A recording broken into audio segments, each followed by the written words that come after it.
Bab 1761 Taring Tengah Malam. Tawa di ruang konferensi berlangsung beberapa saat. Lin Yi tidak bergerak sama sekali, ia duduk diam seperti patung. Xiao Bing dan Sui Qiang sama-sama pendiam. Suasana di sekitarnya terlalu tidak biasa. Semakin tenang Lin Yi sekarang, semakin hebat pembalasan dendamnya. Setelah 2 hingga 3 menit, tawa di ruang rapat berangsur-angsur mereda. Tatapan mata Lin Yi menyapu semua orang. Orang-orang yang hadir adalah orang-orang yang menyerang, kan? Bisa dibilang begitu, kata Cohen dengan murah hati. Sayalah yang memukul kepalanya karena dia terlalu tidak patuh. Saya punya. Tidak ada pilihan. Petik 2. Pada saat ini, Chen Qingfeng melihat senyum mengejutkan di wajah Lin Yi. Kalau begitu, mari kita akhiri urusan hari ini di sini. Saya akan kembali dan menyelidiki lebih lanjut. Saya mungkin akan mencari Anda di masa mendatang. Saya harap Anda bersedia bekerja sama. Saya tidak ingin kamu mengejar kami lagi, kata Cohen. Kita semua punya pekerjaan yang harus dilakukan. Kita tidak mau membuang waktu untukmu. Itu bukan urusanmu, setelah kejadian sebesar ini, kita tentu harus mencari solusi. Kalian orang Huaxian benar-benar menyebalkan, kata Cohen dengan marah. Aku pergi. Jangan ganggu aku lagi nanti. Itu tidak akan ada gunanya bagimu. Aku akan berusaha sebaik mungkin. Lin Yi tersenyum. Setelah itu, ke-20 orang itu pergi. Chen Qingfeng menatap Lin Yi dan berkata, Presiden Lin, kebenaran ada di depan kita, tindakan mereka memang berlebihan. Saya pikir lebih baik mengajukan banding. Petik 2. Tidak ada gunanya mengajukan banding. Ini Panem. Lingkungan setempat tidak bersahabat dengan kita, dan mereka punya alasan sendiri. Bahkan jika kita pergi ke pengadilan, kita akan berakhir dengan kekalahan. Petik 2. Apakah kita akan membiarkannya begitu saja? Saya akan memikirkannya saat saya kembali dan melihat apakah saya bisa menyelesaikan masalah ini dengan benar. Baiklah, jika kamu membutuhkan bantuanku, jangan lupa untuk segera menghubungiku. Setelah beberapa patah kata sederhana, mereka pun berpisah. Lin Yi dan 2 orang lainnya juga keluar dari ruangan. Kakak Lin, apa yang harus kita lakukan sekarang?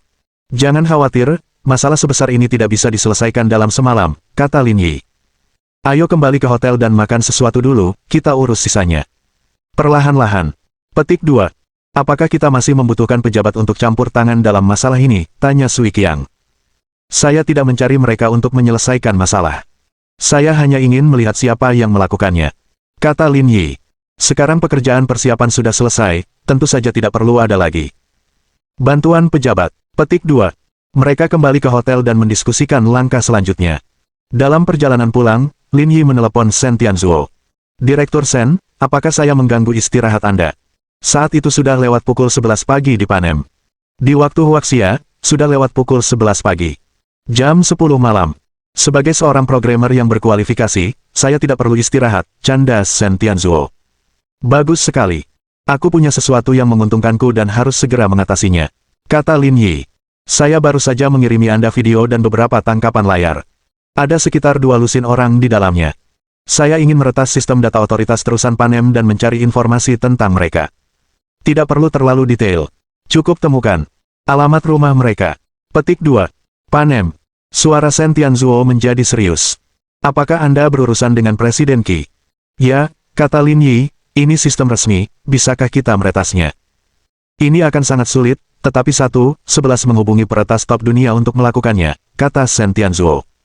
Saya tahu apa yang harus dilakukan selanjutnya, Anda tidak perlu khawatir tentang ini, tunggu saja. Memperbarui. Petik 2. Terima kasih, Direktur Shen. Apa yang kau bicarakan? Lakukan yang terbaik dan jangan biarkan Presiden Qi pergi. Tidak terbalaskan. Aku tahu. Setelah menutup telepon, Lin Yi dan yang lainnya kembali ke hotel dan makan. Lin Yi tidak mengatur apapun lagi di sore hari, tetapi yang lainnya pergi keluar untuk melakukan apapun yang mereka inginkan. Mereka semua terlahir dengan sendok perak, jadi meskipun mereka pergi sendiri, mereka tidak akan kewalahan dengan lingkungan yang tidak mereka kenal. Terlebih lagi, banyak dari mereka telah melakukan perjalanan ke sini sebelumnya, jadi Lin Yi tidak perlu memberikan instruksi khusus apapun, hanya saja mereka harus berkumpul kembali tepat waktu. Seiring berjalannya waktu menunjukkan lewat pukul 8 malam, dan Lin Yi mendapati dirinya sendirian, sedang makan malam di teras hotel. Tuan, saya sudah membeli apa yang Anda inginkan, kata pelayan itu. Lin Yi tersenyum dan mengangguk. Dia menyerahkan $100 sebagai tip dan mengambil rokok dan korek apinya. Terima kasih, semoga malammu menyenangkan. Setelah pelayan itu pergi, Lin Yi meletakkan pisau dan garpunya dan membuka bungkus rokok. Ia bersandar di pagar balkon dan diam-diam menyalakan sebatang kayu. Angin malam menerpa wajahnya, dan Lin Yi menatap pemandangan malam di kejauhan dengan linglung. Setelah jangka waktu yang tidak diketahui, pikiran Lin Yi kembali ke kenyataan karena dering teleponnya yang cepat. Rokok di tangannya berubah menjadi abu setelah beberapa kali dihisap. Dia mengeluarkan sebatang rokok lain dari kotak rokok dan menyalakannya dengan terampil sebelum menjawab panggilan Shen Tianzuo. Apakah kamu menemukan sesuatu? Saya melakukannya, totalnya ada 27 orang, informasinya sudah diverifikasi, saya akan suruh bawahan saya mengaturnya dan mengirimkannya kepada Anda nanti. Baiklah, terima kasih, Direktur Shen. Masalah ini sangat kecil. Kita harus menanganinya dengan baik. Grup Lin Yun kita tidak boleh menerima tindakan pengecut seperti itu. Aku tahu. Lin Yi menghisap rokoknya dalam-dalam. Biar aku yang urus. Aku sibuk semalaman. Istirahatlah lebih awal. Baiklah, aku akan menunggu kabar baikmu. Setelah menutup telepon, Lin Yi menyadari bahwa 8 orang dari tim 1 semuanya berdiri di belakangnya. Kapan kamu kembali? Kenapa tidak ada suara sama sekali? Kakak Lin, kau linglung. Kita sudah berdiri di sini beberapa menit dan kau tidak menyadari kehadiran kita, kata Xiao Bing. Aku sedang memikirkan sesuatu barusan. Aku terlalu fokus. Kedelapan orang itu menatap Lin Yi dengan aneh. Berdasarkan ingatan mereka, pemimpin tim mereka tidak merokok. Jangan hanya berdiri di sana, kata Lin Yi. Tanda pisah. Ada berita dari Zonghai. Bersiaplah untuk mengikutiku nanti. Mereka kembali ke mobil satu persatu. Xiao Bing mengeluarkan beberapa kotak. Kakak Lin, mari kita lihat apakah kita bisa menggunakan ini. Lin Yi terkejut ketika Xiao Bing membuka ketiga kotak itu. Ada berbagai jenis senjata di dalamnya. Meskipun modelnya bukan yang terbaru, semuanya dalam kondisi sempurna. Tak perlu khawatir soal daya tembaknya. Kamu keluar sore hari untuk mengambil barang-barang ini. Jika kita tidak memberi mereka pelajaran kali ini, mereka akan berpikir kita bisa dimanfaatkan. Xiao Bing mengeluarkan barang-barang dari kotak dan membagikannya kepada yang lain. Karena kita sudah di sini, kita harus melakukan sesuatu yang besar. Sudut mulut Lin Yi melengkung. Kalau begitu, mari kita mulai dengan kohen ini. 1762 membasmi gulma. Jalan Devore terletak di tepi kota Panem. Ketika melihat keluar, yang terlihat hanyalah bangunan-bangunan rendah, sama sekali bukan gambaran kemakmuran. Beberapa kilometer lebih jauh terletak daerah kumuh Panem. Meskipun tidak semrawut seperti yang digambarkan dalam film, tempat itu juga bukan tempat yang diinginkan, dengan keamanan yang kurang ideal. Untungnya, daerah tersebut dilengkapi dengan fasilitas yang diperlukan, meskipun sesekali terjadi baku tembak dan perampokan. Namun, bagi warga di sini, insiden semacam itu dianggap biasa. Selama mereka berhati-hati saat keluar rumah, tidak ada masalah besar. Rumah Cohen berada di sebuah apartemen di Jalan Devore. Rumah Cohen tidak besar. Total luasnya hanya sekitar 60 meter persegi. Perabotan dan perabotan di rumah sudah tua. Pakaian berserakan di mana-mana, dan tidak ada tempat untuk menyimpannya. Meski begitu, di Devore Street, kondisi keluarga mereka terbilang cukup baik. Banyak orang pasti iri jika Cohen memiliki pekerjaan yang layak. Alasannya adalah karena orang-orang di sini memang sangat miskin dan tidak memiliki kebiasaan menabung. Oleh karena itu, para gelandangan dapat terlihat di mana-mana. Di atas sofa kain tua, Cohen duduk tanpa baju. Ia dan istrinya, Tanasa, sedang minum bir dan menonton sepak bola La Liga di televisi. Sesekali, ia mengomentari pertandingan. Ia tampak sangat puas.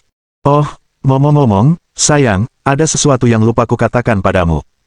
Saat jeda, Tanasa berkata, 2 orang dari kedutaan datang hari ini dan bertanya tentang Anda. Ada yang salah. Jangan sembunyikan dari saya. Orang-orang sialan ini benar-benar menemukan tempat ini, umpat Cohen keras sambil meletakkan birnya. Apa yang terjadi? Ceritakan padaku dengan cepat. Setelah meneguk bir, Cohen menceritakan kepada Tanasa tentang apa yang terjadi beberapa hari lalu. Orang-orang Huaxian itu keterlaluan. Mereka membuat kesalahan.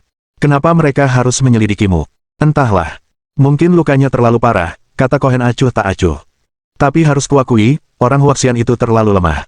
Aku hanya memukul kepala orang itu lalu dia jatuh ke tanah. Kau tahu ini. Kebugaran fisik orang Huaxian sangat buruk. Mereka seperti bola gelembung yang akan pecah jika disentuh ringan. Sayangku, deskripsi yang tepat. Aku juga berpikir begitu, kata Cohen sambil tertawa. Mereka datang ke Panem untuk berbisnis, tapi mereka masih saja membangkang. Kita harus beri mereka pelajaran. Apa mereka benar-benar berpikir mereka Meiguan dan bisa berbuat sesuka hati di sini? Apakah mereka akan mengejarmu di masa depan? Aku tidak peduli. Orang-orang mereka sudah datang mencariku, tapi aku sudah memperingatkan mereka untuk tidak mencariku lagi. Kalau mereka berani datang lagi, aku tidak keberatan menghajar mereka. Kurasa kau benar. Orang-orang ini sangat arogan.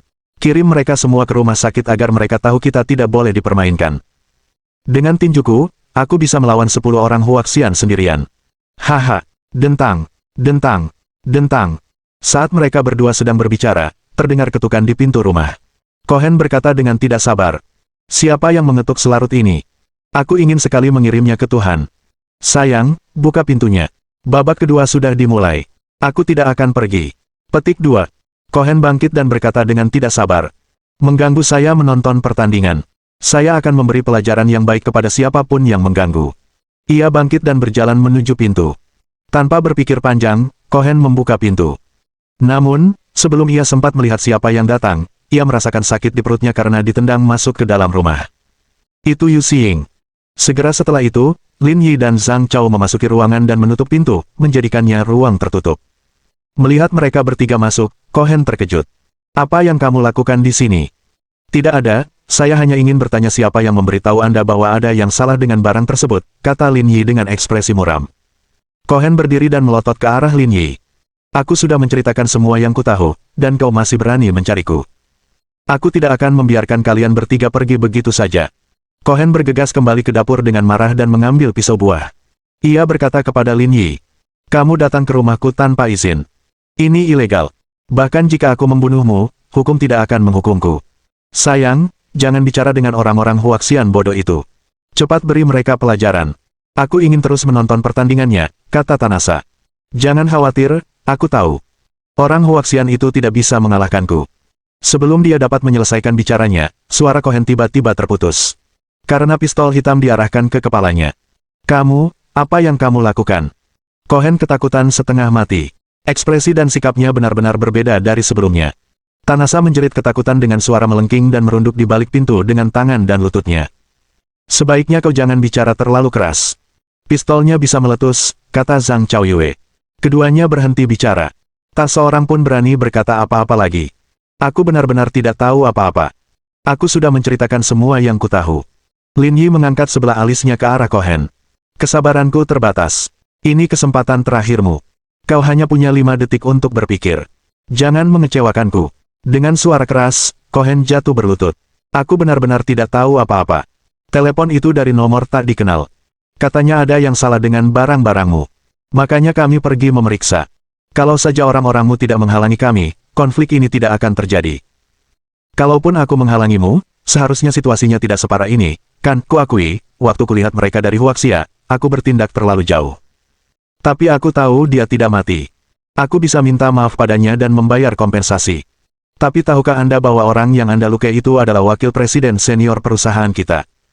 Dia sudah bekerja dengan saya sejak perusahaan ini berdiri.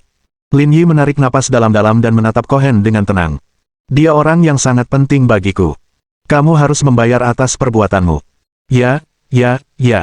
Aku bersedia ganti rugi. Kita bisa pergi ke rumah sakit sekarang. Aku punya banyak uang. Aku tidak kekurangan apapun yang kau miliki. Bayar dengan nyawamu. Bang. Begitu selesai berbicara, Zhang Yue menarik pelatuknya. Peluru menembus dahi Cohen dan ia tewas di tempat. Ah! Tanasa menjerit sekeras-kerasnya. Rasanya seperti ia sudah gila. Ia memegangi kepalanya dan meringkuk di balik pintu. Sudah kubilang, kalau kau terus berteriak, pistolnya akan meletus. Perkataan Zhang Chaoyue menimbulkan efek jera, dan Tanasa gemetar, tidak berani mengucapkan sepatah kata pun. Dor! Pada saat itu, suara tembakan lainnya terdengar. Namun, bukan Zhang Yue yang melepaskan tembakan, melainkan Yu Xiying. Kita harus mencabut akarnya saat membasmi gulma. Akan sangat merepotkan jika kita membiarkan siapapun hidup. Petik 2. 1763 metode berdarah besi. Zhang Chaoyue menggigil. Aku pernah dengar orang lain bilang orang berpayudara kecil itu pemarah. Hari ini, aku melihatnya langsung. Kak Ying memang kejam sekali. Aku terkesan. Dia berpengalaman. Lagi pula, dia sudah di kelas D, dia lebih berpengalaman darimu, jadi belajarlah darinya, kata Lin Yi. Tapi ingat satu hal, di Huaxia, kami hanyalah warga negara biasa, tapi di luar negeri, kami dianggap sebagai sekelompok orang yang tidak bermoral. Selama itu mencapai tujuan kami, jangan repot-repot dengan pertimbangan yang tidak berguna itu. Singkatnya, dengan cara apapun yang diperlukan. Oke, bos. Kata-kata Lin Yi sangat bermanfaat bagi Zhang Chao. Sekarang, dia mengerti esensi sejati Brigade Garda Pusat. Ayo pergi. Kita sudah bereskan semuanya. Waktunya untuk putaran berikutnya. Mereka bertiga meninggalkan rumah Cohen dan kembali ke Land Cruiser. Bos, bahkan Cohen pun tidak tahu detailnya. Bawahan lainnya mungkin juga tidak tahu apa-apa, kata Yu Xing. Karena itu, tidak perlu lagi bertanya tentang hal-hal ini mulai sekarang. Serang saja. Pada saat yang sama, Lin Yi menerima pesan dari Xiao Bing dan Sui Qiang. Kedua tim mereka masing-masing telah berhadapan dengan dua orang dan bergegas menuju target ketiga. Ayo pergi. Ayo terus bekerja. Xiao Bing dan Sui Qiang lebih cepat dari kita. Kita tidak boleh tertinggal. Ayo pergi. Keesokan paginya, matahari sudah tinggi di langit. Angin pantai membawa udara asin, seolah pertanda hari yang indah. Di kedutaan, Zhang Suping sedang menangani dokumen-dokumen terkait di atas meja. Masalah dengan Ling Yun Group agak sensitif. Untungnya, presiden mereka ada di sini, jadi masalahnya pasti akan segera terselesaikan. Namun, pada saat ini, Chen Qingfeng bergegas masuk. Pemimpin, sesuatu yang buruk telah terjadi. Zhang Suping melepas kacamatanya. Ada apa? Aku sedang terburu-buru. Telah terjadi pembunuhan. 28 orang tewas akibat penembakan tadi malam, kata Chen Qingfeng. Di antara mereka, 27 orang semuanya dari kantor keamanan Biro Manajemen, dan satu orang sisanya adalah kerabat mereka. Orang-orang kantor keamanan. Zhang Suping berdiri dengan penuh semangat, matanya terbelalak dan wajahnya tampak muram. Mungkinkah? Seperti dugaan Anda, 27 orang yang tewas itu adalah orang-orang yang bernegosiasi dengan Presiden Lin kemarin siang. Tapi menjelang malam, semuanya sudah meninggal. Dia pasti melakukannya. Zhang Suping tiba-tiba berdiri dan mondar-mandir di kantor dengan tangan di belakang punggungnya. Apa yang dia pikirkan? Sekalipun dia kenal keluarga Liang, dia tidak mungkin melakukan ini. Kita mungkin meremehkan identitasnya, kata Chen Qingfeng dengan ekspresi jelek. Kebanyakan orang tidak punya nyali untuk melakukan hal seperti ini. Saya menduga dia tidak pernah berencana menyelesaikan masalah dengan cara normal sejak awal. Dia mungkin sudah lama merencanakannya. Aku benar-benar meremehkannya, kata Zhang Suping dengan ekspresi serius. Aku harus memberitahu keluarga Liang tentang ini. Mari kita lihat bagaimana mereka menanganinya. Huaxia, Yanjing, sebuah bangunan tempat tinggal di halaman tertentu. Sekitar pukul 10 malam, Liang Chunxiao dan Shen Sui selesai makan di rumah Liang Xianghe dan bersiap pulang untuk beristirahat. Senang sekali rasanya karena anak-anaknya tidak ada di sisinya. Ambil ini, kata Liang Xianghe, ini sosis merah binceng asli. Bawa pulang dan cicipi. Kamu bisa menyimpannya sendiri. Rekan seperjuanganku memberiku banyak. Aku masih punya beberapa di rumah, kata Liang Chunxiao. Kalau begitu aku tidak akan memberikannya padamu. Aku akan menyimpannya untuk diriku sendiri. Kring kring kring. Saat itu, telepon rumah di rumah berdering. Semua orang di rumah tanpa sadar menghentikan kegiatan mereka. Itu karena telepon itu bagian dari saluran internal. Orang biasa tidak bisa meneleponnya. Lagi pula, sudah lewat jam 10 malam. Mungkin bukan masalah kecil kalau mereka menelepon jam segini. Liang Xianghe mengangkat telepon dan berbicara dengan pihak lain selama lebih dari 10 menit. Liang Chunxiao agak lambat dalam menangkap maksudnya, tetapi Shen Sui, yang memiliki keterampilan pengamatan tajam, merasa bahwa orang yang mereka bicarakan tampaknya mirip dengan Lin Yi. Ayah, siapa yang menelepon? Tanya Liang Chunxiao sambil memakai sepatunya. Ini Zhang Suping, dia penanggung jawab kedutaan di Park Minstano. Shen Sui berdiri di samping dan memutar matanya. Dengan pemikirannya yang cepat, dia memikirkan sebuah kemungkinan. Grup Ling Yun memiliki sejumlah barang yang terdampar di terusan Panama. Mungkinkah ini penyebabnya? Orang ini seharusnya bukan dari keluarga Liang, kan? Memang bukan, tapi ada sesuatu yang terjadi di sana baru-baru ini, kata Liang Xianghe. Seorang wakil presiden grup Ling Yun berkonflik dengan orang-orang di sana dan terluka parah. Kemudian, Lin Yi membawa beberapa orang dan membunuh 28 orang dalam semalam. 27 di antaranya terlibat dalam konflik tersebut. Mendengar berita ini, Liang Chunxiao terkejut. Anak ini gila ya? Kok bisa-bisanya dia lakuin hal kayak gitu? Bahkan Liang Chunxiao, yang telah melihat banyak hal dalam hidupnya, tidak dapat menahan diri ketika mendengar berita ini. Dia telah membunuh 28 orang dalam satu malam. Orang ini gila.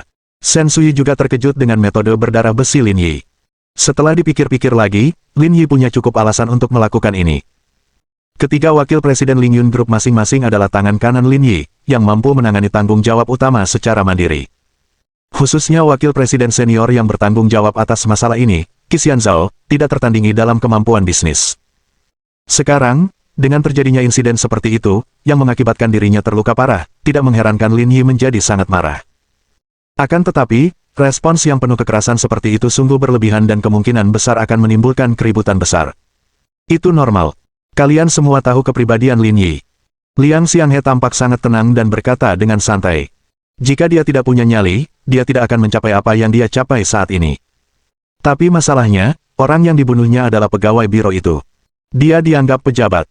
Ini bisa memicu kemarahan publik. Itu benar, tapi aku masih percaya pada Lin Yi, kata Liang Xianghe. Dia orang yang cerdas. Dia tampak pemarah dan impulsif, tetapi sebenarnya, dia mengambil setiap langkah dengan hati-hati. Ini terlihat berbahaya, tetapi saya pikir dia seharusnya bisa menanganinya dengan tepat. Ayah kita benar. Lin Yi orang yang cerdas. Dia tidak akan membiarkan dirinya terkutuk selamanya, kata Shen Sui. Jangan cemas. Kita lihat saja apa yang terjadi selanjutnya. Liang Chunxiao berpikir sejenak. Saya ingat Huarun Group memiliki investasi lebih dari 8 miliar yuan di Panem. Ini asuransi kami. Jika perkembangan selanjutnya melampaui ekspektasi kami masih bisa memainkan kartu ini. Liang Xianghe mengangguk dan merenung sejenak sebelum berkata. Beberapa orang yang dibawanya mungkin semuanya dari Brigade Garda Pusat. Demi keamanan, aku harus memberitahu pemimpin lama tentang ini. 1764 identitas terungkap. Yanjing, halaman Departemen Staf Umum. Lu Beichen, yang baru saja berbaring, menerima telepon dari Liang Xianghe. Komandan, apakah Anda pernah mendengar tentang Lin Yi? Ini soal Tesla. Tapi kurasa mereka minta maaf. Anak ini punya keahlian. Dia benar-benar membuat mereka terpuruk. Untuk waktu yang lama, Lu Beichen memanjakan Lin Yi. Yang terakhir bisa melakukan apapun yang dia inginkan, dan Lu Beichen tidak pernah repot-repot melakukannya. Karena dia tahu bahwa orang seperti Lin Yi tidak dapat diikat, jadi dia tidak terlalu memperhatikan urusannya. Dia hanya akan mengetahui potongan tertentu dari berita. Ini bukan tentang Tesla. Lin Yi dan yang lainnya sedang mengerjakan proyek dan mengalami beberapa masalah di Panem. Wakil Presiden senior perusahaan dipukuli. Setelah itu, Lin Yi membawa beberapa anak buahnya dan membunuh 28 orang. Kejadian ini menimbulkan kehebohan. Dia membunuh 28 orang. Lu Beichen sedikit mengernyit. Anak ini benar-benar kejam. Dia tidak takut pada apapun. Dia persis seperti ayahnya. Ayah. Petik 2. Di ujung telepon lainnya, Liang Xianghe tertawa. Tapi saya dengar dia membawa 8 orang. Kalau saya tidak salah ingat, tim Brigade Garda Pusat sepertinya merekrut 8 orang tahun ini. Saya menduga orang-orang itu kemungkinan besar adalah anggota timnya. Mungkin saja begitu, kata Lu Beichen. Tidak ada orang lain yang punya nyali untuk melakukan hal seperti itu padanya. Petik 2. Pada titik ini, Lu Beichen tertawa. Jangan bilang begitu. Tim satu cukup kompak. Mereka bahkan bekerja sama untuk melakukan hal seperti itu. Tapi saya khawatir itu akan berdampak buruk. Begitu identitas kami terbongkar, reputasi internasional kami bisa tercoreng. Lu Beichen terdiam beberapa detik. Itu memang mungkin, tapi jangan khawatir. Lin Yi tidak pernah membutuhkan siapapun untuk membereskan kekacauannya. Mari kita tunggu dan lihat apa yang akan terjadi. Setelah menutup telepon Liang Xianghe, Lu Beichen diam-diam menyalakan sebatang rokok sebelum kembali beristirahat. Ia tidak memberikan instruksi baru terkait masalah ini. Seolah-olah tidak terjadi apa-apa. Di kediaman keluarga Wang di Yanjing. Di ruang tamu, Wang Tingshan dan Wang Mian telah berganti piyama. Wang Mian sedang membaca buku sementara Wang Tingshan sedang membaca koran. Ruang tamunya hening, tanpa suara apapun. Kring kring kring. Sebuah telepon berdering, memecah kesunyian di ruang tamu. Wang Tingshan melirik telepon dan menyadari bahwa itu adalah Chen Guanji. Setelah mengangkat telepon, percakapan mereka singkat. Ia menutup telepon kurang dari 2 menit. Wang Mian meletakkan buku di sampingnya. Ayah, sudah larut malam. Siapa yang menelepon? Paman Chen, kata Wang Tingshan. Tanda pisah. Lin Yi sudah bergegas ke Panem. Semua 27 orang yang berkonflik dengan grup Ling Yun dibunuh oleh mereka. Salah satu kerabat mereka juga akhirnya ditembak mati.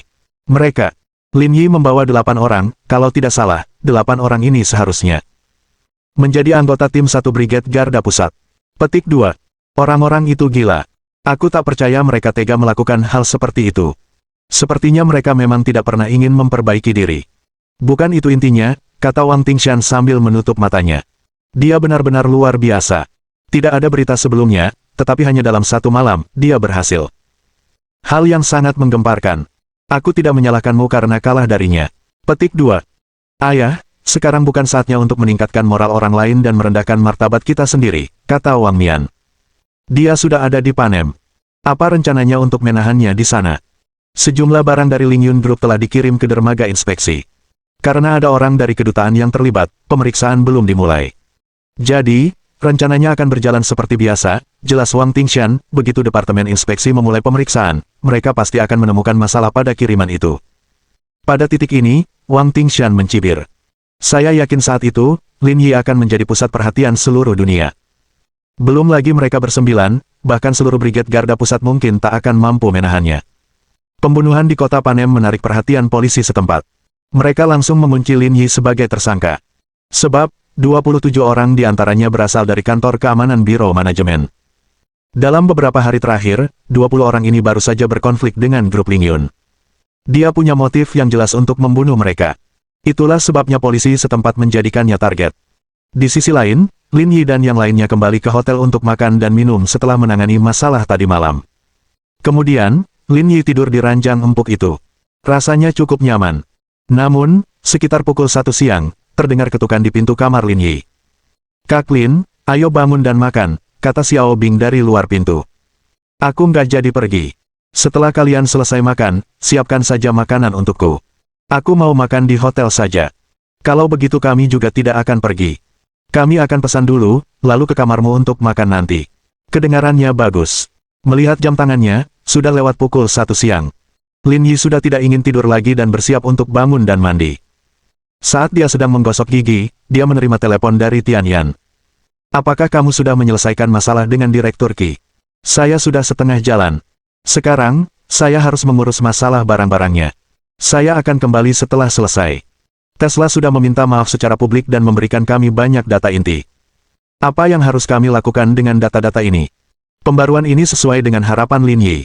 Sistem telah memberitahu dia bahwa kasusnya telah selesai. Tesla pasti sudah berkompromi. "Tunggu teleponku. Aku akan meneleponmu lagi nanti." "Oke." Lin Yi melihat arlojinya. Waktu Panem menunjukkan pukul 1 siang. Waktu Huaxia seharusnya sekitar pukul 12 pagi. Jelas tidak pantas menelepon Shen Sui saat ini, jadi dia hanya meletakkan teleponnya dan menunggu beberapa jam. Secara kebetulan, Lin Yi baru saja meletakkan teleponnya ketika Shen Sui menelepon. "Bibi Shen." Lin Yi mengangkat telepon sambil tersenyum. "Aku baru saja akan menghubungimu, tapi aku takut kamu sedang istirahat, jadi aku memutuskan untuk tidak menghubungimu. Aku baru saja pulang makan di rumah kakek Little Mi. Aku sudah dengar apa yang terjadi di Panem. Berani sekali kau. Kau benar-benar berani melakukan apa saja. Tidak mungkin, beritanya sudah menyebar ke seluruh negeri secepat ini, kami mendapat telepon dari Zhang Suping. Kalau tidak, kami tidak akan tahu," kata Shen Sui. "Bagaimana kabarmu di sana? Apa kamu dalam masalah?" "Terima kasih atas perhatianmu, Bibi Shen. Aku sudah menangani semuanya. Semuanya akan baik-baik saja." Petik 2. "Kalau begitu, aku lega," kata Shen Sui.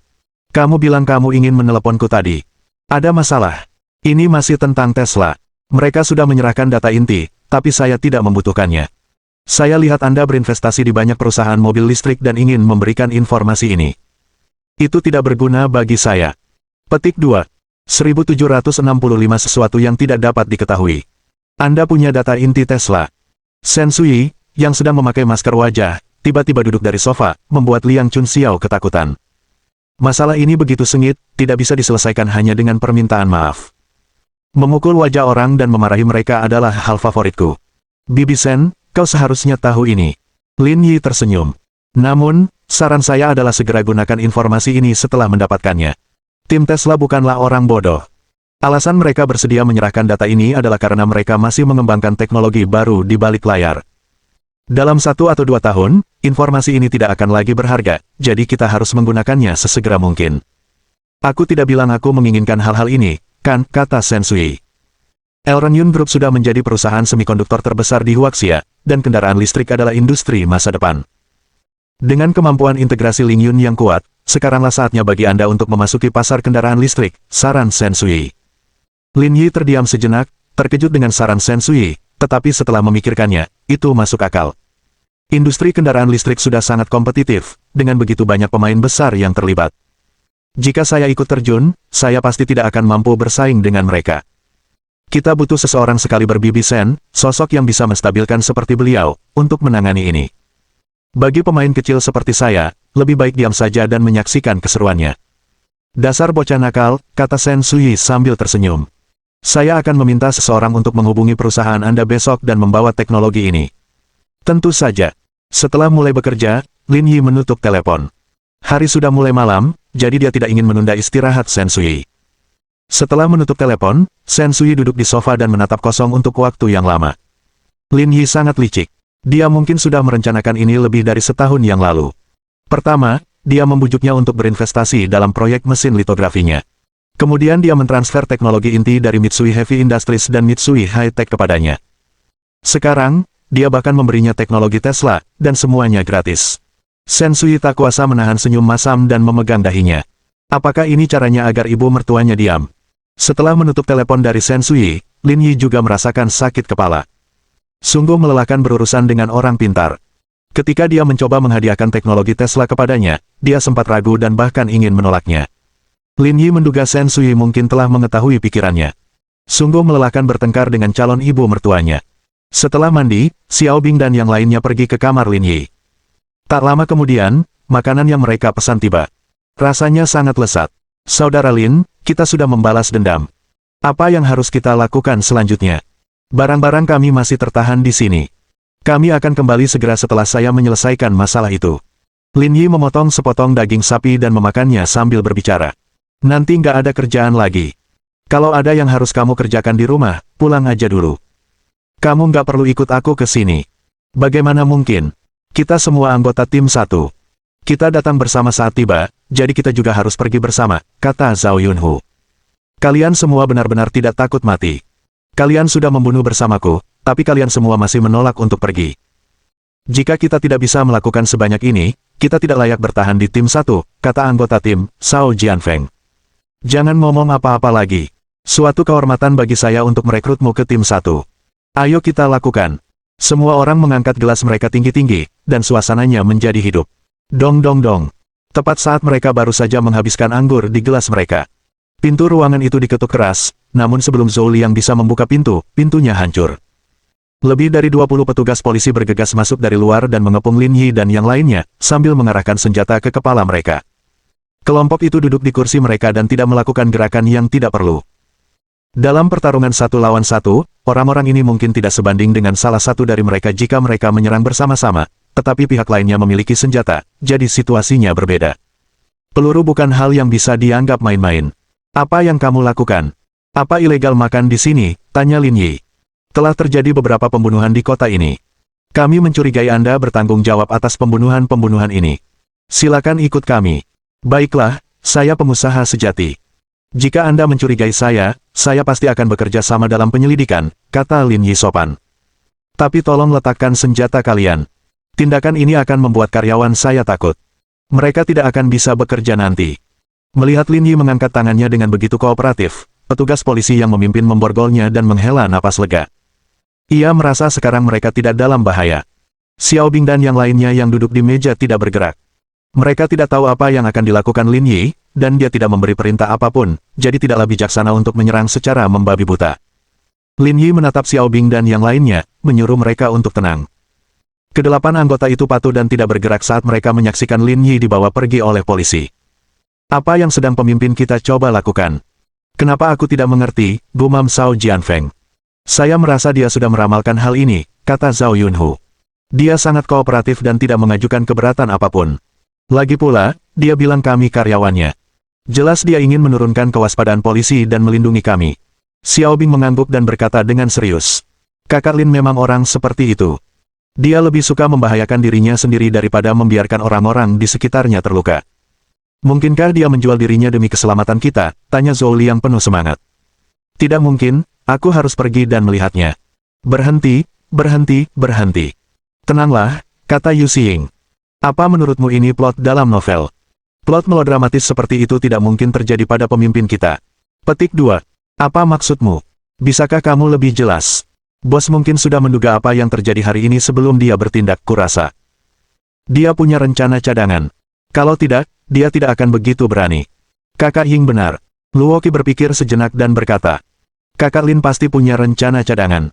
Hanya saja kita belum tahu. Jangan cemas. Kita tunggu saja kabarnya. Saya setuju dengan Suster Ying dan Kiki, kata Xiao Bing. Saudara Lin punya uang, wanita, status, dan status. Lagi pula, dia baru berusia 20-an. Dia masih punya kehidupan yang baik menantinya. Kecil kemungkinan dia akan bunuh diri. Dia mungkin punya rencana cadangan. Setelah mendengarkan analisis mereka, kelima pria itu menatap mereka serempak. Tatapan macam apa itu? Apa analisis kita salah? Tanya Yu Xing. Saya agak bingung. Ini pertama kalinya kami bertemu ketua tim sejak sidang kami berakhir. Kenapa kalian bertiga tahu begitu banyak tentang dia? Tanya Zhang Chaoyue. Apakah kalian bertiga punya hubungan yang tak terkatakan dengan ketua tim? 1766 Anda tidak bisa memberi saya sanksi. Kita tidak sabar menunggu hal itu terjadi, tapi saudara Lin mengabaikan kita, kata Xiao Bing. Kalau mau menyalahkan seseorang, salahkan saja kakak ipar karena terlalu cantik. Kita sama sekali tidak punya peluang. Huh, kata Luoqi. Huh. Itu keterlaluan, kata Zhou Liang. Rasio pria dan wanita di Huaxia memang sudah tidak seimbang sejak awal, tapi kalian masih saja menyerang bos. Bagaimana mungkin kami, para bujangan, bisa tahan dengan semua ini? Kamu harus lihat penampilanmu sendiri untuk mendapatkan jawabannya, kata Xiao Bing. Wanita itu makhluk yang melihat penampilan. Berhenti, kata Sui Qiang. Kalian tidak sedikit menyimpang dari topik. Bos baru saja dibawa pergi, tapi kalian semua sibuk menganalisis masalah ini. Kurasa lebih baik menunggu dan melihat apa yang terjadi. Kita lihat saja dulu apa yang terjadi. Kalau kita bertindak gegabah, kita bisa merusak rencana bos, kata Yu Xing. Setidaknya untuk saat ini, kita aman. Kita bisa keluar dan melihat-lihat untuk mencari informasi yang relevan. Semua orang berpikir keras. Zhao Yunhu berkata, bagaimana kalau kita salah paham dan sesuatu benar-benar terjadi padanya? Yu Xing mengangkat bahu. Kalau begitu, kita tidak punya pilihan selain mengatakan yang sebenarnya kepada Bos Liu. Dengan pengaruh Huaxia dan status bos di dunia keuangan, ini tidak akan menjadi masalah besar. Namun, saya pikir kemungkinannya kecil. Kalau tidak, dia tidak akan menjadi ketua tim 1.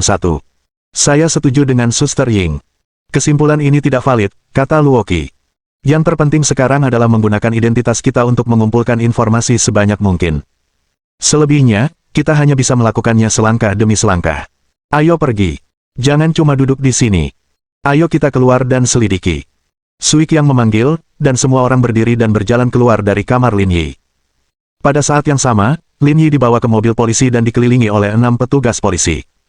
Mereka semua tampak garang. Tak hanya diam, mereka juga tak menunjukkan ekspresi apapun. Seolah-olah mereka ingin memakan seseorang hidup-hidup. Lin Yi merasa adegan ini cukup menarik. Biasanya, dia akan pergi menangkap orang. Sekarang, dia sendiri yang ketahuan. Dia sudah lama menjadi pemburu, tapi hari ini dia yang diburu. Kota Panem tidak besar, dan setengah jam kemudian, Lin Yi dibawa ke kantor polisi. Melihat arlojinya, Lin Yi memperkirakan belum waktunya. Ia mungkin masih harus menunggu beberapa saat. Ketika mereka tiba di kantor polisi, Lin Yi dibawa dengan kasar ke ruang interogasi. Kemudian, tangan dan kakinya diborgol dan dia tidak bisa bergerak sama sekali. Kondisi ruang interogasi sangat buruk di mata Lin Yi, bahkan tidak bisa dibandingkan dengan kantor polisi distrik. Lin Yi mencoba bergerak sedikit dan merasakan bahwa kualitas kursi interogasi itu biasa-biasa saja, ia mungkin bisa melepaskan diri dengan sedikit usaha. Akan tetapi, melakukan hal ini sama saja dengan mencari kematian. Satu putaran tembakan kemudian, dia akan beruntung jika dapat selamat dengan selamat, kemungkinan besar akan berakhir dengan cacat parah. Berderak. Pintu ruang interogasi didorong terbuka dan seorang polisi tua masuk dengan ekspresi serius. Setelah melihatnya, yang lain semua menunjukkan ekspresi hormat. Lin Yi melirik pria yang masuk. Jabatan dan namanya tertera di lencana namanya. Ivan Esquilt, Kepala Polisi. Setelah masuk, Ivan menatap Lin Yi dan duduk di depan meja. Saya sudah menyelidiki latar belakang Anda, Presiden Ling Yun Group di Zonghai. Ivan membolak-balik dokumen di tangannya dan berkata dengan provokatif. Kudengar kau sangat terkenal di Huaxia. Bukan apa-apa. Staf saya yang mengerjakan semuanya, kata Lin Yi sambil tersenyum. Tolong perbaiki sikapmu. Kau sekarang tersangka, kata Ivan dingin. Sikap Lin Yi membuatnya sangat tidak senang. Ini wilayahnya. Tak seorang pun berani bicara dengan sikap seperti itu. Baiklah, jika ada yang ingin kau tanyakan, katakan saja. Aku ingin tahu apa yang kamu lakukan tadi malam. Saya sedang berada di kedutaan dan mengobrol dengan beberapa karyawan dari Tiongkok, jawab Lin Yi dengan tenang. Mengenai masalah ini, Lin Yi telah membuat persiapan terlebih dahulu, dengan Zhang Suping siap bersaksi atas namanya. Bukti tidak langsung seperti itu mungkin tampak tidak memadai, tetapi prosedur yang diperlukan tetap harus diikuti. Saya rasa itu tidak bisa dianggap sebagai bukti, kata Ivan. Kalian berdua dari Huaxia, jadi wajar saja kalau dia akan berpihak padamu. Bukti tidak langsung seperti ini tidak valid. Kalau begitu, aku tidak bisa berbuat apa-apa. Kita memang bersama tadi malam. Tadi malam, beberapa pembunuhan terjadi di kota Panem, dengan total 28 orang tewas. Apakah Anda terlibat dengan kejadian ini? Tidak, kamu menuduhku secara salah. Namun beberapa hari yang lalu, terjadi konflik yang melibatkan staf perusahaan Anda dan staf biro manajemen. Ke-27 orang yang terlibat berasal dari biro manajemen dan memiliki konflik dengan staf perusahaan Anda. Saya yakin Anda memiliki motif pembunuhan, kata Ivan. Tapi ada satu orang yang tidak ada hubungannya dengan kita. Bagaimana kau menjelaskannya?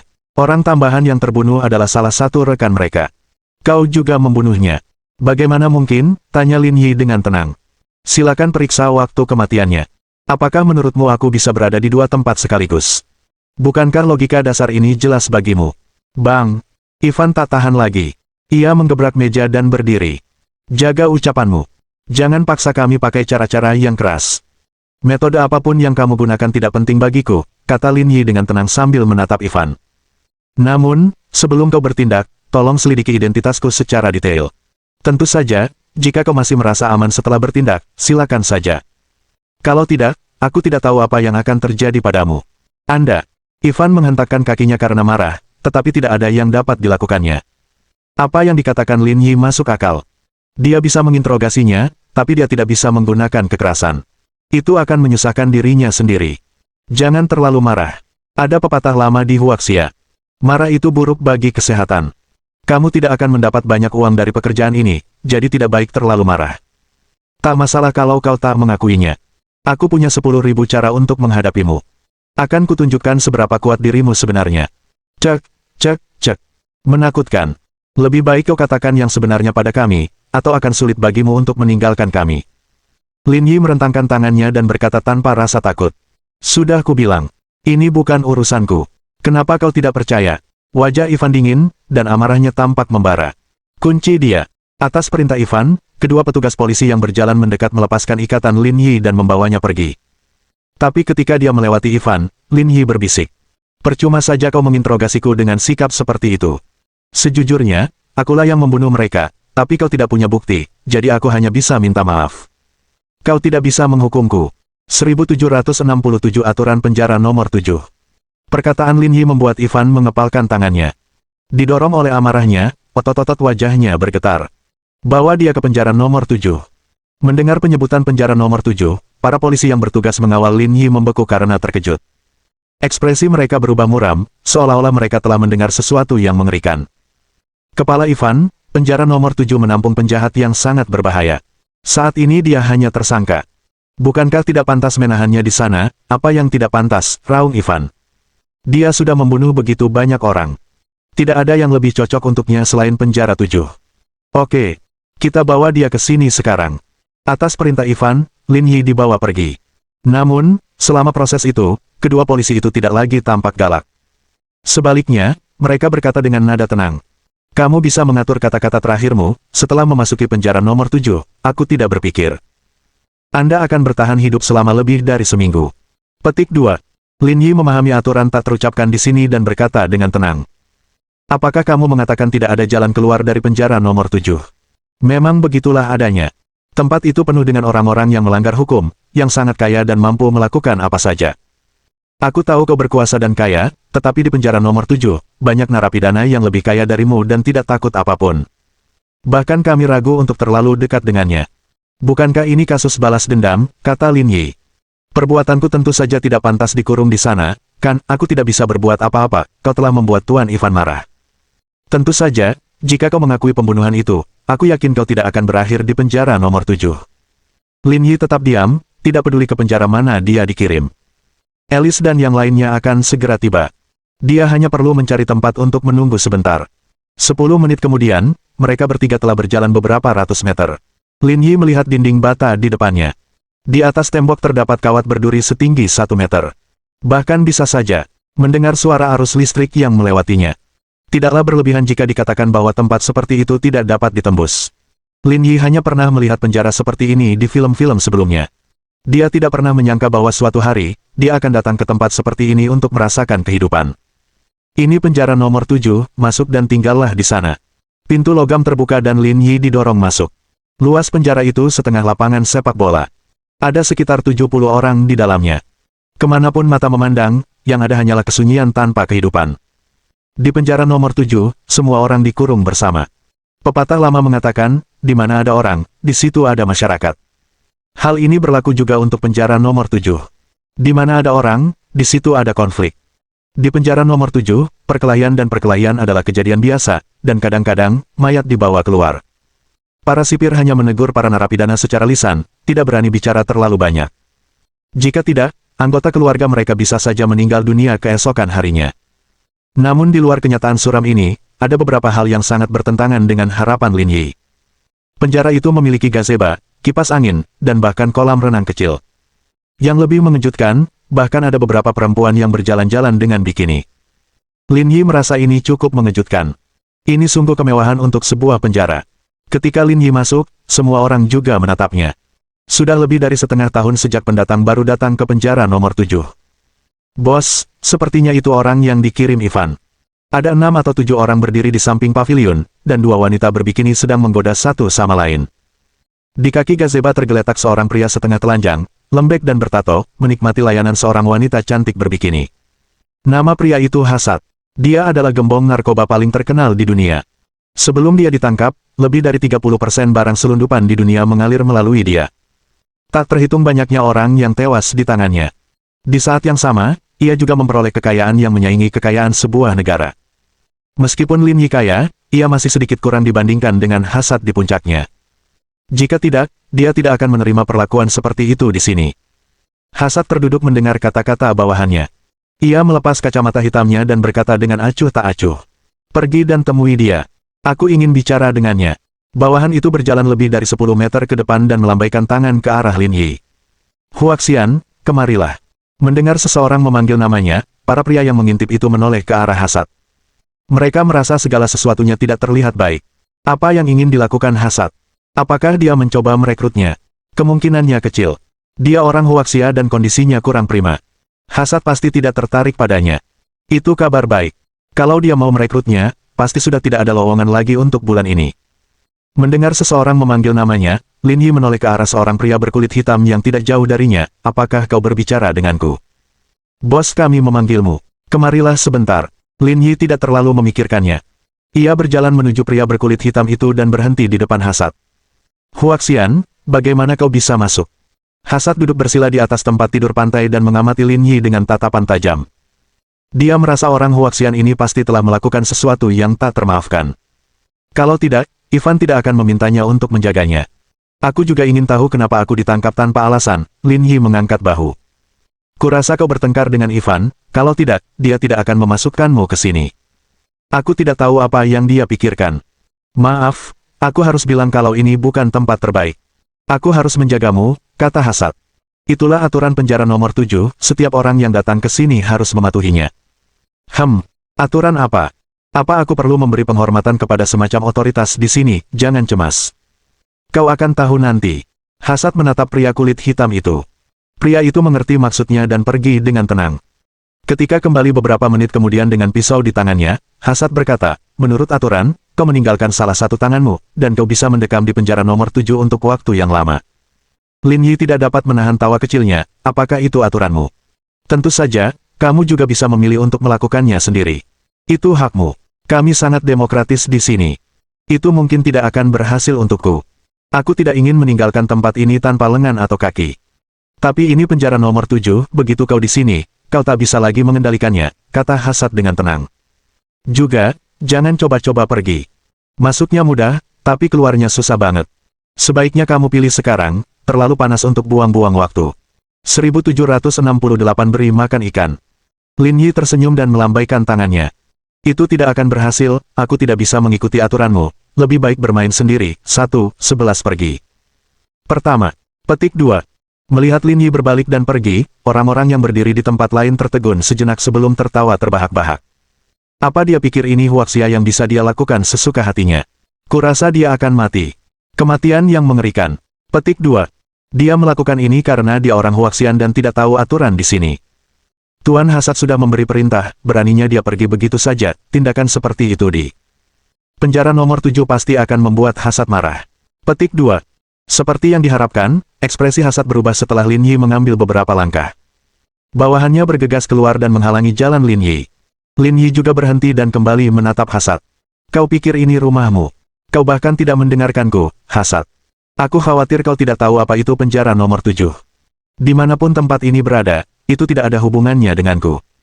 Lin Yi menatapnya dan menyipitkan mata. Sedangkan untukmu, lebih baik kau bersikap baik. Gedebuk.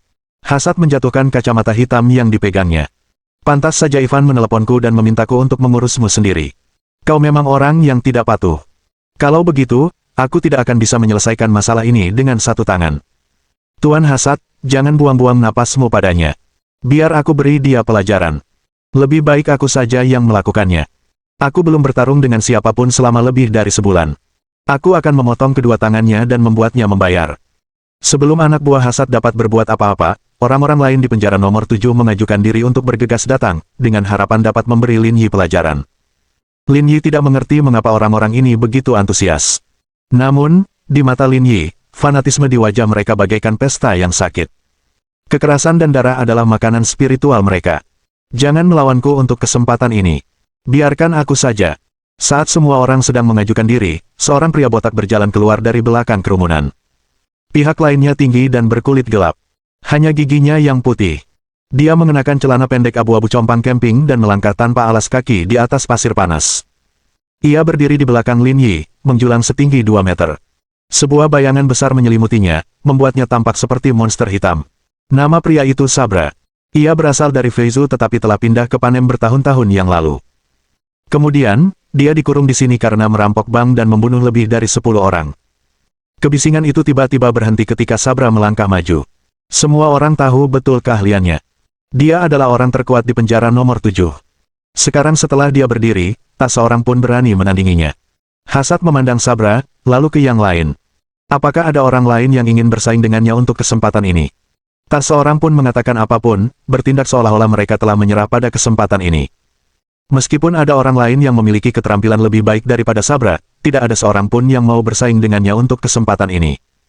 Karena ada kesempatan setiap bulan, mereka selalu bisa mencoba lagi lain kali. Tidak perlu bertengkar sampai harus memecahkan kepala. Karena tidak ada yang mau bersaing dengannya, aku akan memberikan kesempatan ini kepada Sabra. Terima kasih, Tuan Hasad. Hasad tersenyum, menikmati buah yang disuapi wanita cantik berbikini itu. Ia berkata dengan ringan, aku akan meninggalkannya padamu, setelah kau menyingkirkannya, kau bisa datang dan bekerja untuk Kudi. Ada 2 buaya di kolam. Mereka sudah lama tidak makan. Ayo beri mereka makan. Baiklah, Tuan Hasad. Sabra berkata dengan hormat dan berbalik menatap Lin Yi. Huaxian, sekarang, izinkan aku memberitahumu peraturan penjara nomor 7. Lin Yi mengangguk sambil berpikir. Pantas saja tidak ada yang berenang. Ternyata ada 2 buaya di dalam. Jangan cemas, kamu akan segera melihat mereka, aku yakin hari ini akan cukup. Tak terlupakan bagi Anda. Petik 2. Dengan itu, Sabra mengayunkan tinjunya ke Lin Yi. Tubuh Lin Yi mundur, dengan mudah menghindari serangannya. Pada saat yang sama, dia memanfaatkan celah yang diungkapkan pihak lain dan menendang lututnya dengan kuat. Terdengar jeritan, disertai suara tulang retak. Sabra langsung berlutut di tanah. Kaki kanannya terpelintir dalam posisi yang sangat aneh. Rasa sakitnya begitu hebat hingga wajahnya memucat. Ia berguling-guling di tanah dan tak bisa berdiri. Bagaimana ini bisa terjadi? Semua orang, termasuk Hasad, membeku. Tidak seorang pun menyangka orang Huaxian ini mampu mengalahkan Sabra. Dan dia hanya menggunakan satu gerakan. Lin Yi berjongkok, mencengkeram pergelangan kaki Sabra, dan menyeretnya ke tepi kolam seperti sampah. 2 ekor buaya yang panjangnya lebih dari 2 meter mengintai di bawah air seolah-olah sedang menunggu mangsa. Tidak, jangan, kamu tidak bisa melakukan ini. Kenapa tidak? Bukankah itu aturan penjara nomor 7? Aku hanya mengikuti aturan. Seharusnya tidak ada masalah, kan? Lin Yi bahkan tidak memikirkannya saat dia melemparkan Sabra ke dalam. Dalam sekejap, terjadi cipratan besar di kolam renang, dan kedua buaya itu menerjang Sabra. Sedangkan yang terakhir, karena tempurung lututnya pecah, perlawanannya sia-sia. Ia hanya bisa meratap keras, tetapi sia-sia. Beberapa menit kemudian, kolam renang berubah menjadi merah, dan udara dipenuhi bau darah yang pekat. Penjara nomor 7 sangat sunyi. Mata semua orang tertuju pada Lin Yi. Tidak seorang pun menyangka dia akan mengalahkan Sabra dan melakukan hal seperti itu. Pria yang tampak sederhana ini ternyata jauh lebih kuat dari yang mereka bayangkan. Jelas bukan suatu kebetulan ia dikurung di penjara nomor 7. Hasad mengevaluasi kembali Lin Yi. Ekspresinya juga tidak terlalu bagus. Dia sudah merasa malu. Harus kuakui, di antara orang-orang Huaxian yang pernah kulihat, kemampuanmu nomor 2. Jadi, mari kita urus urusan kita sendiri dan abaikan satu sama lain. Aku di sini hanya untuk jalan-jalan. Aku akan pergi sebentar lagi. Aku tidak ingin membuat masalah. Tapi aku baru saja bilang kau tidak akan bisa meninggalkan penjara nomor 7. Lagi pula, kau membunuh Sabra di depanku. Aku tidak ingin melepaskanmu begitu saja. Tuan Hasad, orang-orang ini agak tidak bisa diandalkan. Sebaiknya saya yang melakukannya, kata pria berkulit hitam yang sebelumnya menelepon Lin Yi. Hasad mengangguk. Aku akan memegang kedua tangannya dan membuatnya menyesali keputusannya baru-baru ini. Pria berkulit hitam itu berjalan menuju Lin Yi. Penjara nomor 7 adalah tempat yang sangat berbahaya. Kau tidak patuh, jadi akan sangat sulit bagimu untuk bertahan hidup di sini di masa depan karena aku akan mematahkan kedua tanganmu. Dengan itu, pria berkulit hitam itu menebas Lin Yi dengan pisau di tangannya. 1769 kamu tertipu olehnya. Anak buah Hasad tidak terlalu peduli. Atau lebih tepatnya, tak seorang pun yang tinggal di sini peduli dengan keadilan. Asal mereka bisa mengalahkan pihak lain, mereka akan menang. Tak lama kemudian, lelaki berkulit hitam itu bergegas menghampiri. Tapi di mata Lin Yi, dia hanya sedikit lebih kuat dari orang yang disebut Sabra. Dari sudut pandang Lin Yi, hampir tidak ada perbedaan di antara mereka. Dengan sedikit memutar tubuhnya, Lin Yi menghindari serangan lawan. Pria berkulit hitam itu terhuyung, lalu berbalik dan mengayunkan pedangnya, menghalangi jalur serangan Lin Yi. Dia sangat berpengalaman dalam pertempuran. Akan tetapi, ini saja tidak cukup untuk melawan Lin Yi. Tangan besar Lin Yi terulur pada sudut yang aneh dan secara akurat meraih pergelangan tangan pria berkulit hitam itu, menekuknya ke atas. Pria berkulit hitam itu menjerit dan pisau di tangannya jatuh ke tanah. Lin Yi mengambilnya, mencengkeram kera pria berkulit hitam itu, lalu menusuknya di perut. Yang terakhir menutupi lukanya dan melebarkan matanya. Dia tidak pernah menyangka kalau dirinya akan dikalahkan oleh seorang Huaxian. Levelmu sepertinya tidak begitu bagus. Melepaskan kera pria kulit hitam itu, pria itu terhuyung dan jatuh ke tanah. Meskipun ia tidak akan mati secepat itu, ia sudah kehilangan kekuatan tempurnya. Ia tercengang. Melihat Rix dipukuli hingga jatuh ke tanah, tak seorang pun berani bersuara. Dia adalah orang yang paling terampil di sisi Hasad, tetapi dia sebenarnya dikalahkan oleh pria ini. Ini berarti tidak ada seorang pun di sini yang dapat mengalahkannya. Banyak orang diam-diam takut. Jika orang yang naik tadi bukan Sabra, maka mereka akan diperlakukan sebagai makanan ikan. Lin Yi menatap Hasad. Apa kau masih ingin terus memprovokasiku? Mata Hasad menyipit seperti ular kobra yang ganas. Kau menguji kesabaranku. Begitu dia selesai berbicara, Hasad mengeluarkan pistol dari punggungnya dan mengarahkannya ke kepala Lin Yi. Huaxian, berlututlah, aku bisa mempertimbangkan untuk menerimamu sebagai bawahanku. Kalau tidak, aku akan membunuhmu. Hal itu tidak membuatku takut, aku sarankan kamu menghemat energimu. Semua orang terkejut. Bagaimana mungkin dia mengucapkan kata-kata seperti itu ketika pistol diarahkan ke kepalanya? Apa dia benar-benar tidak takut mati? Kesabaranku terbatas. Aku sudah memberimu kesempatan, tapi kau tidak memanfaatkannya. Aku akan bergerak. Dor. Hasad menarik pelatuknya tanpa ragu. Tepat saat semua orang mengira bahwa Huaxian di depan mereka akan terbunuh dengan satu tembakan, mereka menyadari bahwa dia sebenarnya telah menghindari peluru. Bagaimana ini mungkin? Apakah Tuhan ada di sini? Gila. Melihat Lin Yi menghindari peluru, semua orang di penjara nomor 7 menjadi gila. Bagaimana dia melakukannya? Hanya iblis, atau Tuhan, yang bisa melakukan hal seperti itu. Hasad panik saat melihat Lin Yi menghindari peluru. Dia belum pernah melihat seseorang yang dapat melakukan hal seperti itu. Selangkah demi selangkah, Lin Yi berjalan menuju Hasad. Yang terakhir tampak lebih bingung dan menarik pelatuknya beberapa kali lagi. Bok, bok, bok, bok, bok. Api jingga merah menyembur dari moncongnya. Semua orang yang melihatnya berpikir Lin Yi pasti akan mati. Akan tetapi, mereka tidak menyangka dia akan lolos dari semua peluru. Iblis. Dia iblis. Iblis dari timur. Di tengah teriakan ketakutan semua orang, Lin Yi berjalan mendekati Hasad dan menatapnya, lalu menendangnya dari tempat tidur pantai. Kali ini, Hasad tidak berani berdebat lagi dengan Lin Yi. Ia berlutut di tanah karena takut. Jangan lakukan itu, jangan lakukan itu. Jika kamu tahu ini akan terjadi, mengapa kamu melakukannya sejak awal? Lin Yi duduk di tempat tidur pantai dan memakan buah-buahan di piringnya. Aku tahu apa yang kau pikirkan. Kau ingin memanggil polisi dan membunuhku. Tidak, tidak, saya tidak punya pikiran seperti itu, Hasad cepat menjelaskan. Tapi, percayalah, Kalau ada cara untuk menghadapiku, Ivan pasti sudah melakukannya sejak lama. Dia tidak akan meneleponmu. Terus terang saja, dia hanya ingin memanfaatkanmu, kata Lin Yi. Dan aku harus bilang, untungnya aku baik-baik saja tadi. Kau takkan hidup lebih dari seminggu jika aku terluka sedikit saja. Kau dipermainkan Ivan. Kata-kata Lin Yi meyakinkan Hasad. Dia tidak percaya bahwa orang seperti ini akan menjadi orang biasa di dunia luar.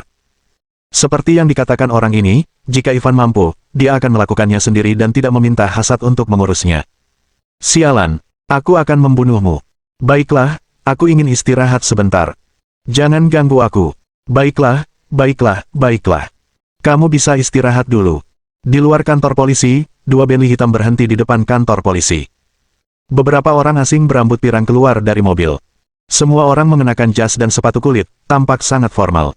Orang yang berjalan di depan adalah manajer umum Microsoft, Alice. Beberapa orang yang berdiri di belakangnya adalah pengacara terbaik di Meiguo. Mereka semua bergegas ke sini untuk Lin Yi. Lin Yi telah mengaturnya sebelum dia bergerak. Penduduk setempat adalah penjilat paling setia di Meiguo. Setelah kejadian seperti itu, sudah sepantasnya Alice yang menanganinya.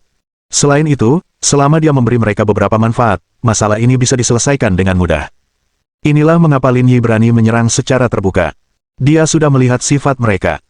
Setibanya di kantor polisi, Alice menemui kepala polisi dan bernegosiasi dengannya selama 1 jam. Akhirnya, mereka mencapai kesepakatan tanpa ketegangan. Tak seorang pun di sini yang dapat menahan godaan uang atau penindasan Meiguo. Setelah negosiasi antara kedua belah pihak berakhir, Ivan yang berada di kantor segera menerima instruksi dari atasannya. Ketika dia menerima pemberitahuan itu, dia begitu marah hingga mengumpat. Apa-apaan ini? Dia bilang orang itu tidak membunuh siapapun. Di kantor, Ivan begitu marah hingga ia melempar ponselnya ke lantai. Tuan Ivan, apa yang terjadi? Tanya salah satu anak buahnya. Pemimpin mengatakan bahwa orang Huaxian telah dianiaya dan pembunuhnya telah ditemukan. Bagaimana mungkin? Dia punya motif yang cukup untuk membunuh. Bagaimana mungkin ada pembunuh lain? Aku juga bilang begitu, tapi bosnya bersikeras kalau si pembunuh sudah menyerahkan diri dan memerintahkan kami untuk membebaskan tahanannya. Sial, menyebalkan sekali, dia benar-benar lolos dengan mudah. Untungnya, aku sudah mengurung mereka di penjara nomor 7 sebelumnya. Dia mungkin dipukuli sampai babak belur. Kurasa itu bisa jadi pelajaran untuknya, kata Ivan. Kalau bos tahu dia dipukuli sampai babak belur, apa dia tidak akan marah? Apa hubungannya denganku? Orang-orang di penjara nomor 7 yang melakukannya, kata Ivan acuh tak acuh. 1770 rencana balas dendam yang perlahan terungkap. Kau benar. Ini sama sekali tidak ada hubungannya denganmu. Orang sombong seperti dia seharusnya diserahkan ke Hasad di penjara nomor 7 untuk diurus. Ivan mengambil topinya dan menyalakan sebatang rokok lagi. Ayo pergi. Ikuti aku untuk memeriksa. Aku agak penasaran seberapa parah dia dipukuli. Saya juga sedikit penasaran. Mereka berdua berkemas sebentar dan berjalan menuju penjara nomor 7. 10 menit kemudian, pintu didorong terbuka dan Ivan masuk bersama anak buahnya. Namun, ia terkejut mendapati orang-orang di penjara nomor 7 berkumpul bersama. Mereka tidak bergerak sendiri-sendiri seperti biasanya. Keduanya sedikit terkejut dan berjalan menuju kerumunan. Ketika mereka berada sekitar 20 meter jauhnya, mereka tiba-tiba disambut oleh pemandangan Hasad yang berdiri di samping. Ivan sangat terkejut, ia tahu betul kekuatan dan status Hasad. Di penjara nomor 7, Hasad adalah orang paling berkuasa, jadi mengapa ia harus berdiri bersama orang lain seperti ini? Tuan Hasad, Ivan ada di sini. Hasad menoleh saat mendengar suara-suara dan melihat Ivan berdiri di dekatnya. Seketika, ekspresi ganas tampak di wajahnya. Kalau bukan karena dia, hubungannya dengan lelaki Huaxia ini tidak akan seburuk ini. Dia tidak akan merasa malu di depan semua orang. Berbeda dengan Hasad yang marah, ekspresi Ivan menunjukkan kebingungan saat ia berdiri terpaku di tempatnya, ekspresinya berlebihan. Dia melihat Lin Yi berbaring di kursi pantai dengan ekspresi santai bersama seorang wanita yang menyuapi buah-buahan di sampingnya. Yang paling penting, dia tidak terluka sama sekali. Apa-apaan ini? Ivan menghampiri dan berkata, kenapa dia masih di sini dengan selamat? Hasad tidak menjawab. Ia malah menyerbu ke arah Ivan dan menamparkan wajahnya dengan keras. Ivan tertegun, tetapi dia takut dengan identitas dan status Hasad, jadi dia tidak berani melawan. Tuan Hasad, apa yang sebenarnya terjadi? Beraninya kau berkata begitu, kata Hasad dengan marah. Kau benar-benar ingin aku membantumu menghadapi seseorang yang tak bisa kau tangani sendiri. Apa kau mencoba membunuhku? Bagaimana mungkin? Kita sudah berteman bertahun-tahun. Kenapa aku harus menyakitimu? Aku belum pernah bertemu banyak pria sekuat dia seumur hidupku. Tak ada seorang pun di sini yang bisa menandinginya, kata Hasad bersemangat. Jika dia mau, dia akan membunuh semua orang di sini. Ivan dan anak buahnya tercengang. Tak seorang pun menyangka pria Huaxia ini begitu terampil. Bahkan Hasad tidak sebanding dengannya. Emosimu memang bagus. Dia sudah menyakitimu habis-habisan, tapi kau masih bisa bicara dengannya dengan tenang. Kalau aku tidak akan seperti ini. Pukul dia dan balaskan dendam Tuan Lin. Wajah Ivan pucat saat dia mundur. Namun, orang-orang dari penjara nomor 7 menyerbunya dengan panik. Mereka memukul dan menendangnya sekuat tenaga. Meskipun Ivan seorang pejabat, orang-orang ini tidak menunjukkan belas kasihan, dan tidak ada yang datang untuk menghentikan mereka. Karena semua orang di luar tahu siapa saja penghuni penjara nomor 7. Mengetahui betapa mengerikannya Hasad, tidak seorang pun berani menghentikannya. Berhenti berkelahi. Di tengah rentetan pukulan dan tendangan, Ivan memegang kepalanya dan memohon belas kasihan. Saat semua orang berhenti, dia sudah memar dan bengkak, dan penampilannya sulit dilihat. Pada saat yang sama, Lin Yi berjalan mendekat dan menatapnya. Bukankah kau ingin mencari seseorang untuk membalas dendam padaku? Kenapa kau begitu menyedihkan? Aku tidak ingin balas dendam padamu. Tolong suruh mereka berhenti memukulku. Aku akan melepaskanmu sekarang. Bukankah kau bilang aku pembunuh? Pasti melanggar aturan kalau membiarkanku keluar begitu saja, kan? Pembunuhnya telah menyerahkan diri. Kau tidak bersalah. Aku telah berbuat salah padamu. Aku di sini untuk membawamu keluar, kata Ivan dengan suara gemetar. Tolong jangan pukul aku lagi, aku tidak akan melakukannya lagi. Jika kamu tahu ini akan terjadi, mengapa kamu melakukannya sejak awal? Dengan itu, Lin Yi berjalan menuju pintu. Ketika dia tiba di pintu masuk gedung kantor, dia mendapati Alice dan tim hukumnya, yang telah lama menunggu di sana.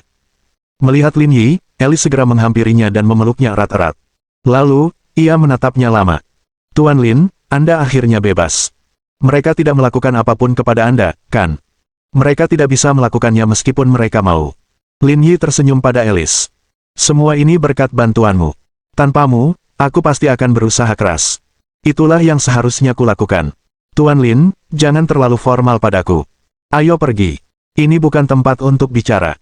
Mereka berdua berjalan keluar gedung dan melihat Xiao Bing dan Shao Jianfeng berlari ke arah mereka. Kakak Lin, kamu keluar. Mereka berdua awalnya ingin menanyakan situasi di sini dan kemudian mencari tahu apa yang harus dilakukan. Namun, mereka tidak menyangka Lin Yi akan keluar sebelum mereka dapat mengetahui apapun. Keduanya mendapat kejutan yang menyenangkan. Apa kau terkejut? Lin Yi berkata dengan santai, tidak mungkin mereka menjebakku. Xiao Bing sangat gembira. Aku senang kau sudah keluar dari sana. Untungnya kita tidak bertindak impulsif, atau rencanamu bisa hancur. Baiklah, ini bukan tempat untuk bicara. Ayo kita kembali dulu. Lin Yi ingin menangani masalah mengenai barang, tetapi sudah lewat pukul 5 sore, jadi dia hanya bisa melanjutkannya besok. Malam itu, semua orang berkumpul lagi. Lin Yi menyiapkan makan malam untuk berterima kasih kepada Alice dan yang lainnya. Setelah makan malam, Lin Yi kembali ke kamarnya dan berdiri di dekat jendela dengan linglung. Rangkaian kejadian yang terjadi di hadapannya tampak aneh bagi Lin Yi. Sumber semua konflik adalah otoritas terusan Panem. Namun, setelah ditelusuri lebih lanjut, tindakan mereka tampaknya tidak terlalu bermasalah. Mereka tidak sengaja mempersulit keadaan, malah, mereka cukup kooperatif dalam menangani berbagai tugas. Meskipun beberapa metode mereka terlalu agresif, sebagian besar alasannya tampaknya berakar pada diskriminasi rasial. Mereka tampaknya tidak ingin berkonfrontasi langsung dengannya.